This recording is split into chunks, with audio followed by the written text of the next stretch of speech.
ট্রাম্পের প্রস্তাব প্রত্যাখ্যান, যুদ্ধবিরতি স্থায়ী করার আহ্বান। মার্কিন প্রেসিডেন্ট ট্রাম্পের দেওয়া ফিলিস্তিনিদের মিশর ও জর্দানে স্থানান্তরের প্রস্তাব প্রত্যাখ্যান করেছে কাতার সহ সংশ্লিষ্ট দুটি দেশ।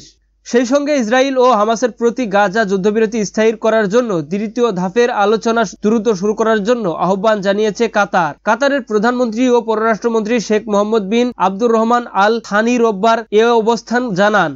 এদিন রাজধানীর দোহায় তুরস্কের পররাষ্ট্রমন্ত্রী হাকান ফিদানের সঙ্গে এক যৌথ সংবাদ সম্মেলনে তিনি বলেন, সব পক্ষকে গাজায় যুদ্ধবিরতির শর্তাবলীর প্রতি প্রতিশ্রুতিবদ্ধ থাকতে হবে এবং আলোচনার দ্বিতীয় ধাপে দ্রুত প্রবেশ করতে হবে। তিনি এ সময় দ্বিতীয় ধাপে আলোচনার জন্য কোনো সমঝোতার সুযোগ নেই বলেও জোর দেন। কাতার ও মিশরের মধ্যস্থতায় গাজায় যুদ্ধবিরতির প্রথম 6 সপ্তাহের চুক্তি কার্যকর হয়েছে এবং এখন পর্যন্ত পরবর্তী ধাপের আলোচনা অপেক্ষা চলছে। কাতারি প্রধানমন্ত্রী জানান, সোমবার থেকে দ্বিতীয় ধাপের আলোচনা শুরু হওয়ার কথা থাকলেও এখনো স্পষ্ট কোনো তথ্য নেই। তিনি বলেন, আমরা আশা করছি আগামী কয়েকদিনের মধ্যে কিছু অগ্রগতি দেখতে পাবো।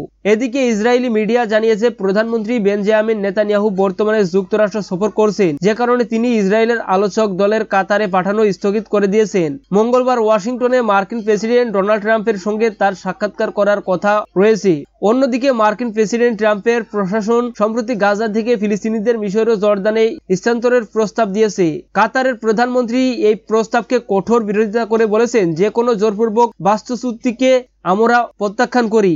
কাতারের পাশাপাশি মিশর ও জর্দান ট্রাম্পের এই প্রস্তাব প্রত্যাখ্যান করেছে বলে জানিয়েছে সংবাদ মাধ্যমগুলো। এদিকে গাজায় ইসরায়েলের সেনা অভিযানে 2023 সালের 7 অক্টোবর থেকে এ পর্যন্ত 47,000-এরও বেশি ফিলিস্তিনি নিহত হয়েছেন, যাদের বেশিরভাগই নারী ও শিশু।